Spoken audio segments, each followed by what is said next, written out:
Governor Hickenlooper was governor of Colorado from 2011 to 2019, and since we're into total transparency here, I have to acknowledge that we were teammates together on the soccer team at Wesleyan once upon a time.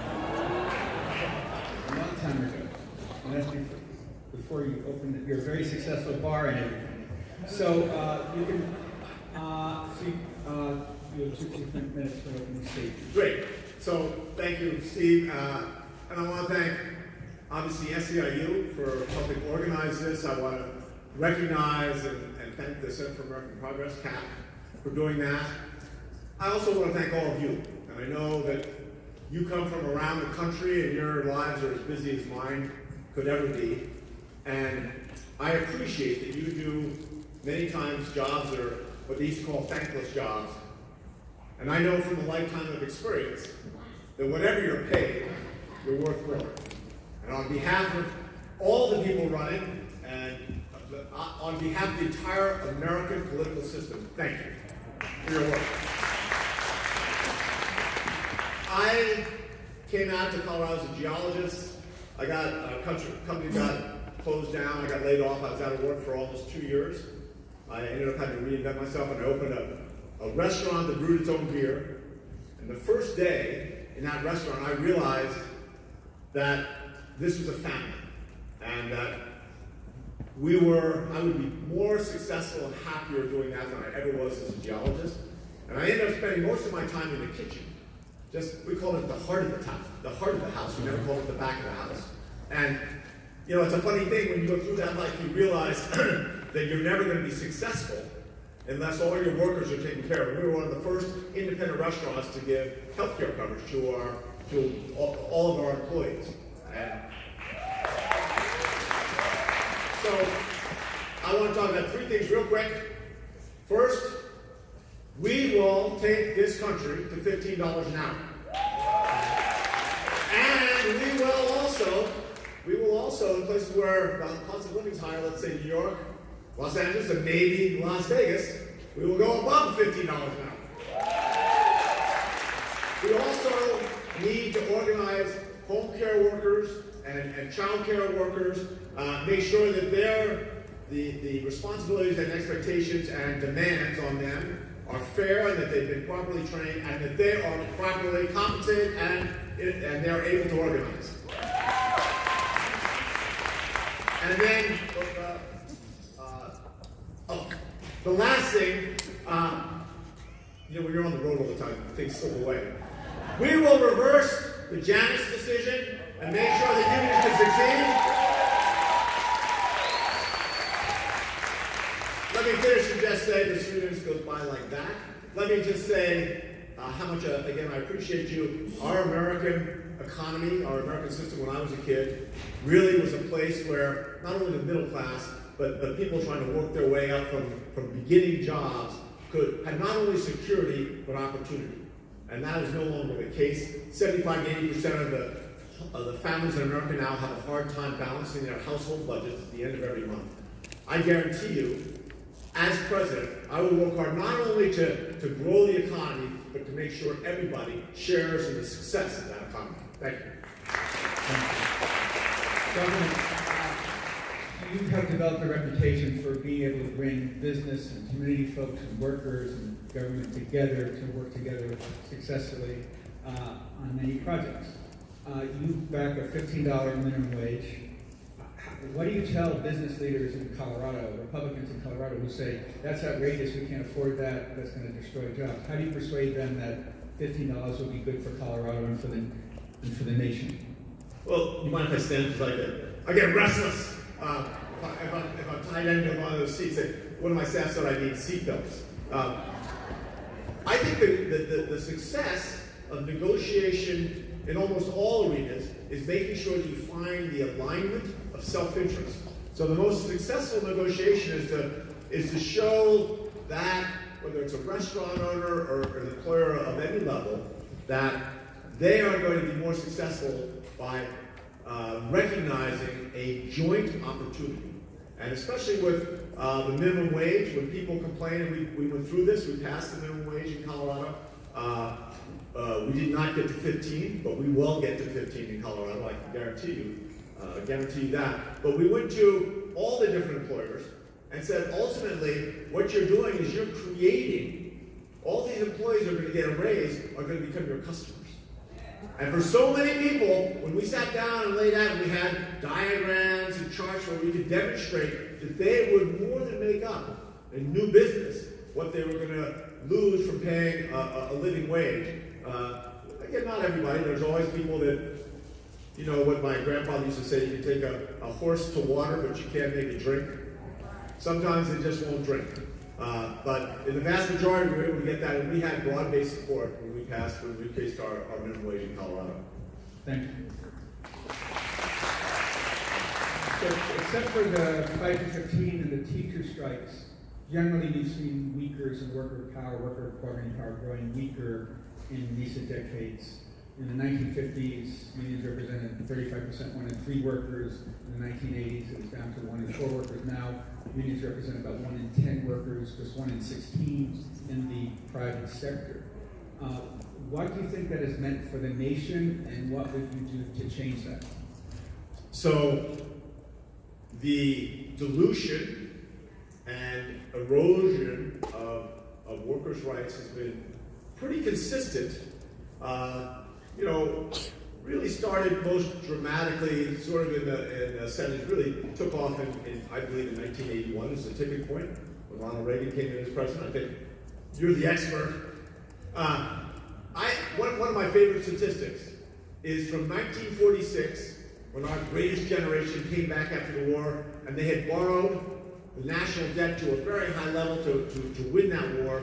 Then they started to make sure that they invested in Germany and Japan so they wouldn't become totalitarian again. So they had the Marshall Plan. Then Eisenhower came in and built the interstate system. We borrowed all this money, and people had very, very high tax rates, and they believed in their government. And what has happened, from that point, 1946 to 1980, if you inflation adjusted, the income of pretty much every American, except for the people at the very top, but pretty much every American got double the pay by 1980 as they got in 1946 when it's adjusted for inflation. And then 1981, trickle down, economics came in, there were a sequence of attacks on workers' rights. I think it's fair to point out that trade associations, the sand and gravel industry, there are roughly 81,000 trade associations in America, each one trying to find an advantage for their members, but those advantages don't often include their workers, right? Most of those trade associations aren't going out and fighting for their workers' benefits. From 1981 till today, inflation adjusted, the workers of America, 50% of them are making less money than they were in 1981. So from 1946 to 1981, everyone doubled, and even the wealthiest people went up 70 or 75%. They did pretty well, and they started out so much higher.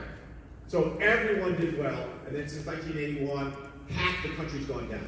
That's something when you sit down and begin laying it out to the business community and saying, American democracy will not function without a middle class, or without a middle class that's growing, and a sense of opportunity that people believe in, then you as a business community have, and here's 10 different things we can do, but you need to put more resources into the system and make sure those resources benefit workers. Thank you. So if you're elected president, we're not elected. What proposals would you make for Congress to lift wages of workers, especially those on the bottom? What proposals would you make to make it easier for people to unionize, and how do you deal with folks like the Koch brothers and the Club of Growth who are going to try to kill all that? Right. Well, I would tell the Koch brothers and the Club of Growth that they've done pretty well over the last 27 or 28 years. And I think now it's time to begin to rebalance the equation. I think making sure that we have a balanced economy and a balanced approach to growth, it makes all the sense in the world, and most business executives understand that. And I don't think they're going to fight that hard. Obviously, reversing Janus to make sure that unions can get the resources they need to survive will be crucial. I already talked about raising the minimum wage. I also am committed to making sure we have economic growth, right? The growth is not bad. What we need is economic growth, but making sure we have the safeguards that everybody benefits in it. And I think those are making sure, one thing that we looked at very closely is to make sure that some of those old safeguards against monopolistic behavior, right? The Federal Trade Association used to measure competition, and it wasn't all just about whether consumers got a lower price, but we need to go back and start revisiting, making sure we have enough competition, because competition always increases wages. And that's one of the byproducts that we haven't recognized and talked about, is as you get these, in every industry these days, it seems like there's 2 or 3 or maybe 4 large corporations that really dominate that industry. That is inherently bad for wages. So more competition would be another place I'd start right from the beginning, and making sure that organically and quickly would allow wages to rise as they should. Thank you.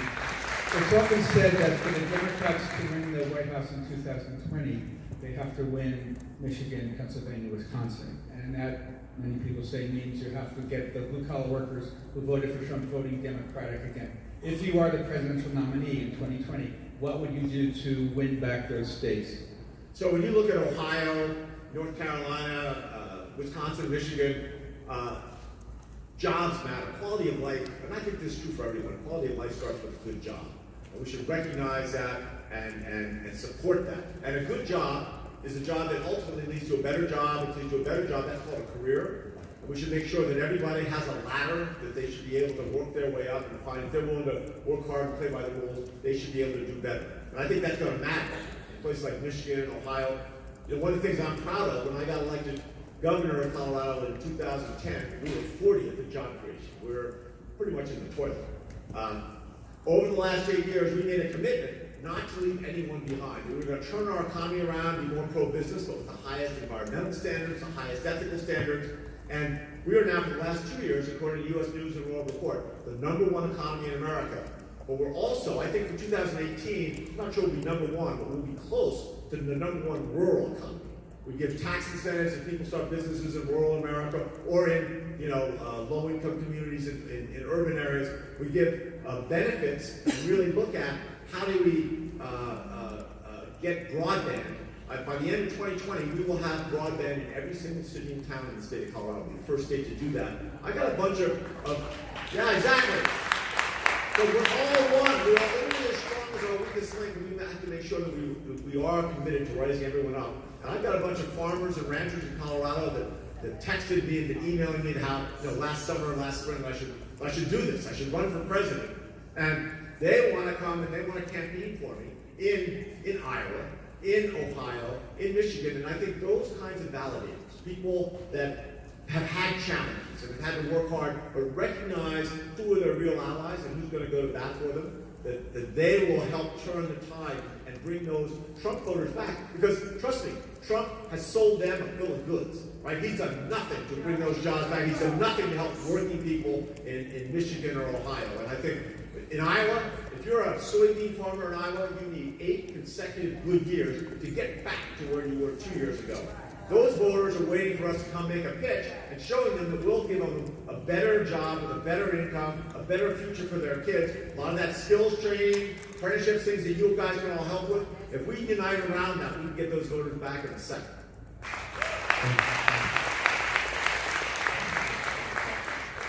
Some 30 million Americans still do not have health insurance. Another 40 million are underinsured. You have improved things in Colorado when you were governor by extending Medicaid, but millions of people still uninsured.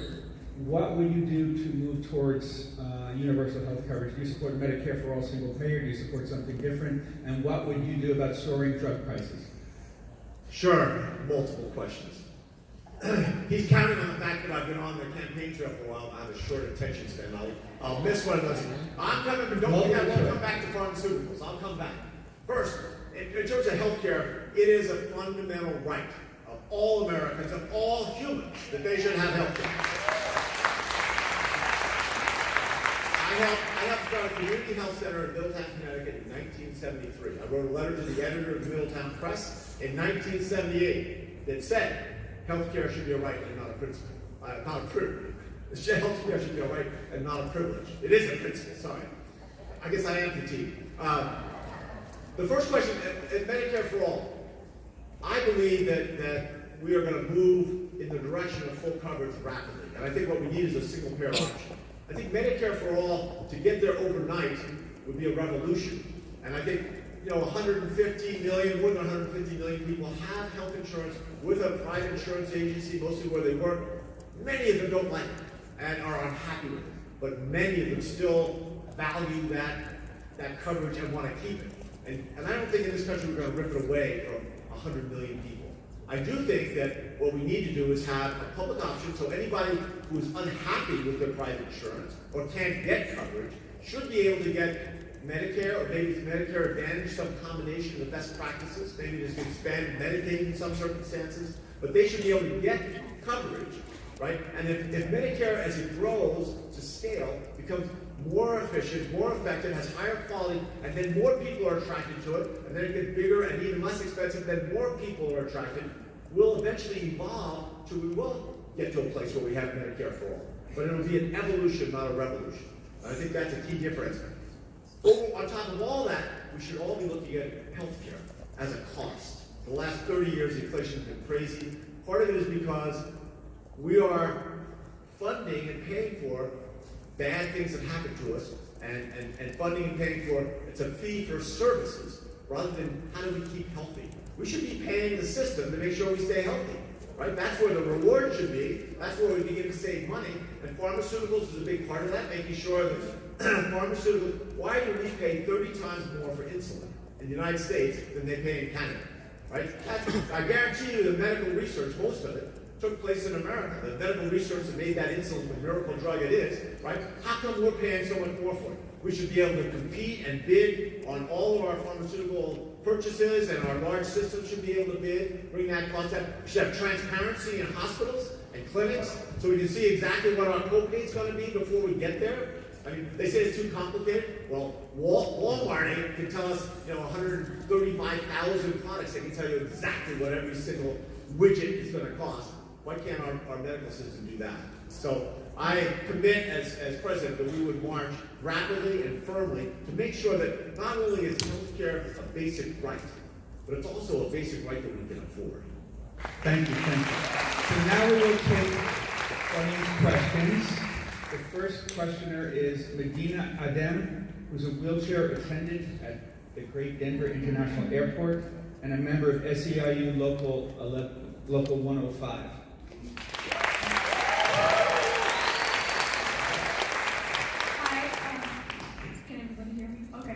Hi, my name is Medina, and I work at the Denver International Airport as a wheelchair agent. So if you walk a day in my shoes at the airport, you would understand why, workers at the airport are really frustrated on, how we fought for the $15 wage raise. It's because we take care of the most vulnerable people at the airport.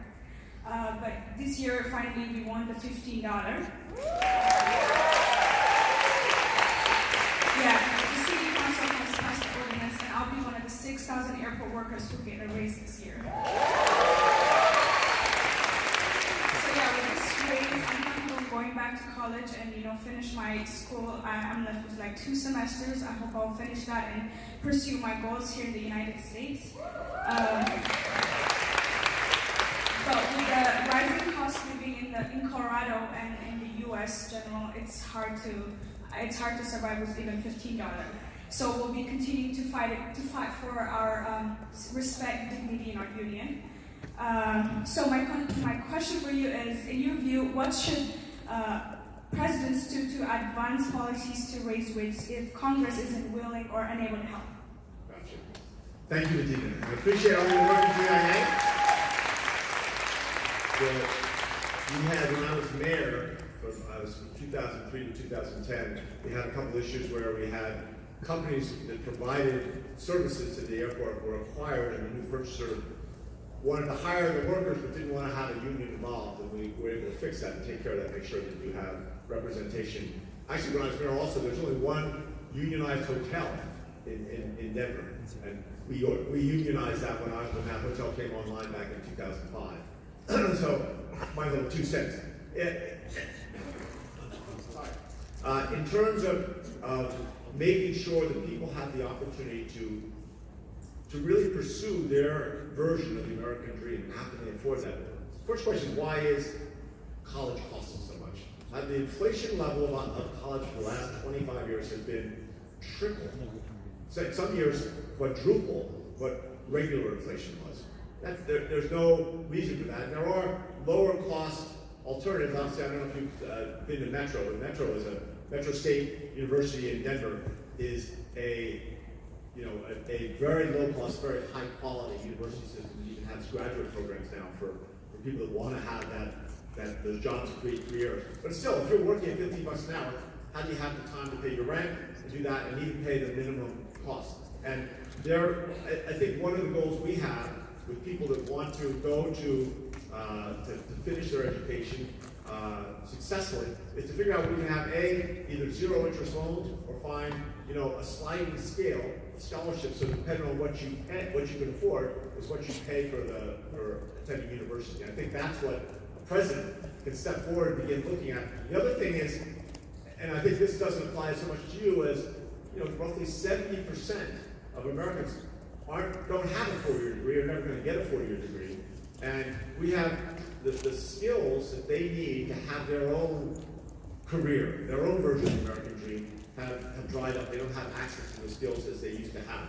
And I think that's an opportunity for all of us to recognize, how do we take the lessons of unions and how skills are transferred? How do we make those skills available to anybody who wants to learn them, and create technology opportunities like websites or platforms whereby someone can accumulate skills of their entire life, and at any time click on a different profession or a promotion, an opportunity, and see what skills they have that would apply, what skills they're missing, and where they can get those skills and how much it would cost, and then where they can get scholarships or find ways to afford that. And I think that kind of systemic approach has to be indigenous to creating opportunity, making sure that the opportunities in this country are not gender or race biased, which certainly is, I think we recognize now in many ways they are. So anyway, thank you for your hard work, and keep up the good fight. The next questioner is Celeste Galino, who's a home-based child care provider in Tulare, California. She's been working at that for 23 years, and Celeste is a member of SEIU Local 521.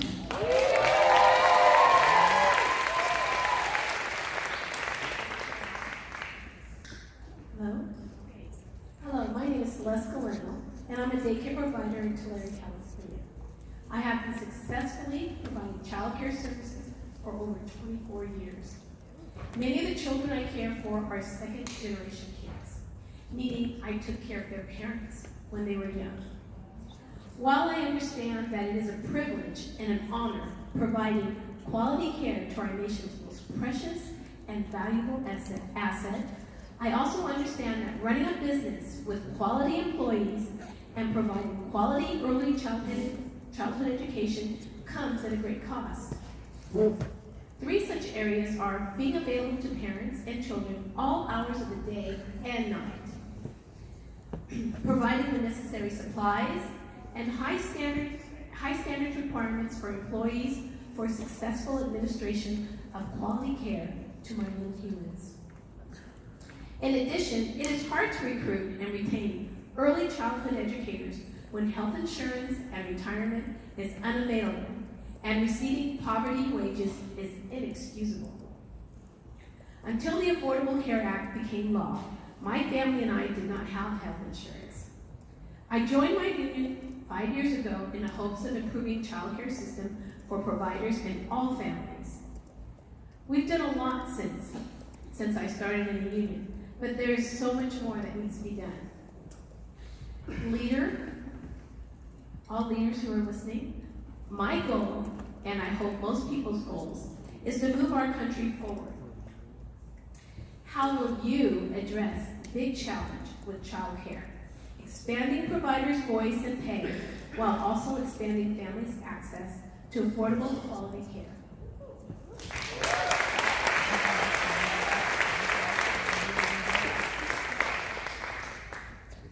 intervene whenever I'm talking about healthcare or childcare. Suddenly my coughing fit begins, and I apologize.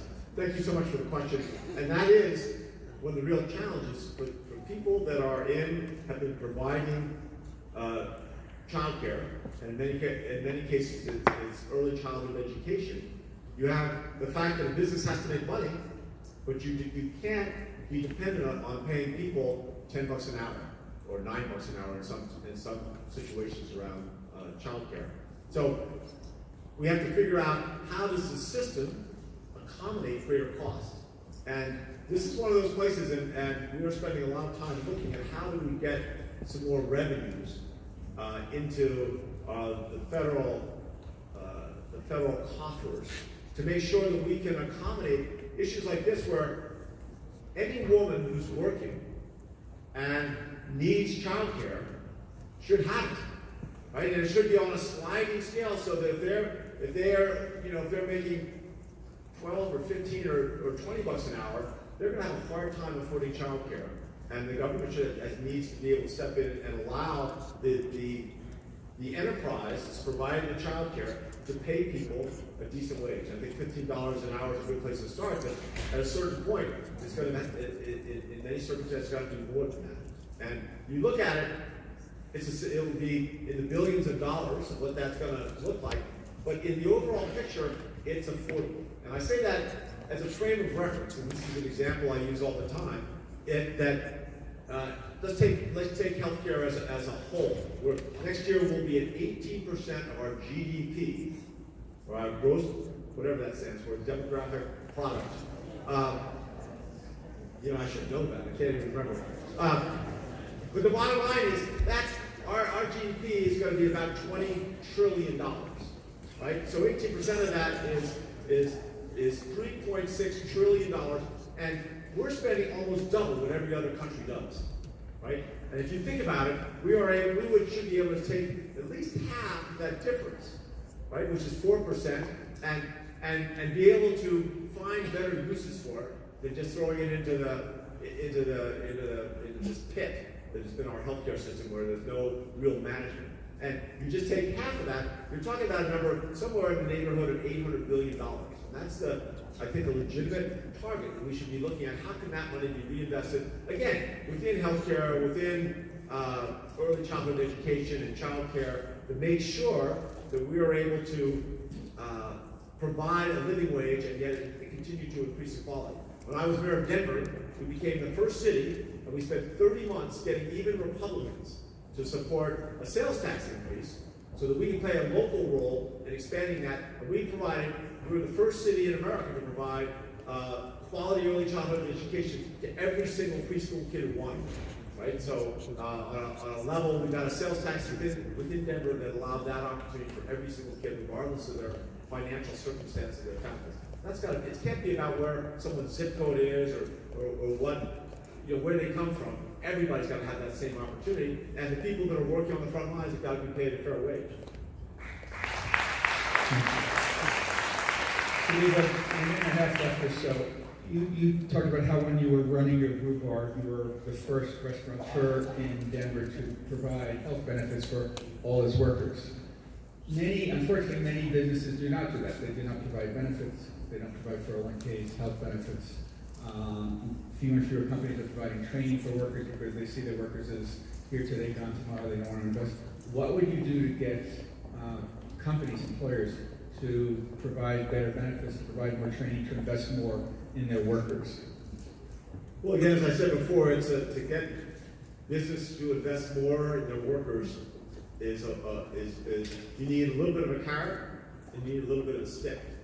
And oftentimes, when I first became mayor, I've been mayor for a couple of years, and I never ran for student council. I had no experience in this stuff, but I helped start a foundation in Colorado called the Chinook Fund that basically raised money from wealthy people, but had grassroots community organizers who were on the donor committee or the grant making committee. They decided which organizations got the money. And through them, we helped fund a startup called Justice for Janitors. And they came to me when I became mayor and said, we're trying to organize, and we picked the 5 owners of the largest office buildings in Denver, and we want them to pay us just a fair wage. Right? I think they were going for $15 an hour. This is back in, I guess it was in 2004. And what I did is I went to the owners of those buildings, the 5 individual, there were 2 or 3 were individuals, 2 were companies, and sat down and said, "We got a social contract with our community, and I can go out and publicize how little you're paying, and you're not getting into any of these negotiations, or you can actually," and we worked it out.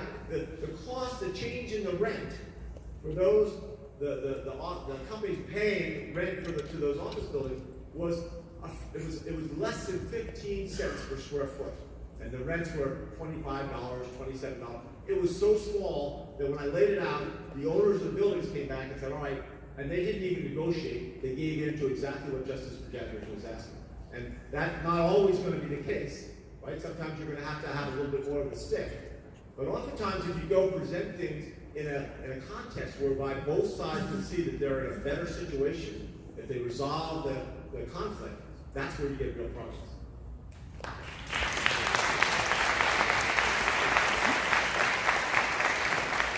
Thank you all very much.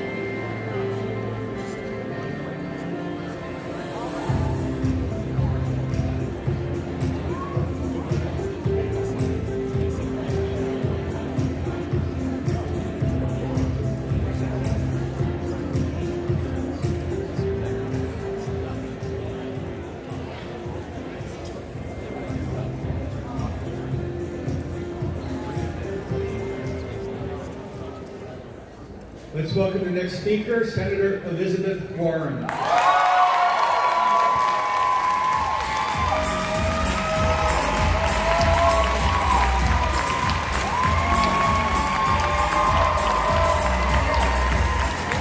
Senator Warren, of course, is Senator from Massachusetts. She's been senator since 1913. Before that, she was a distinguished law school professor and one of the nation's foremost scholars in bankruptcy. She herself is not bankruptcy. So you have a few minutes. Hello! Hello, SEIU! Wow! Folks who helped get me elected, thank you.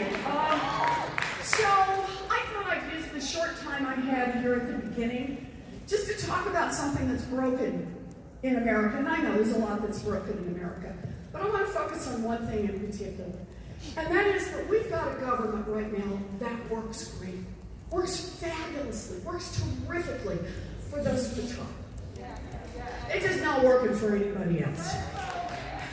You know, it works great for giant drug companies, just not for people trying to get a prescription filled. Works great for giant oil companies that want to drill everywhere, just not for people who are worried about climate change bearing down on us. So the question is, what are we going to do about that? I got a plan. And here's the deal. It's got a lot of parts to it because there's a lot that's broken here. But there's a part I want to focus specifically on right now. And that is, we got to rewrite a couple of structural rules in our economy. Not just a statute over here or regulation over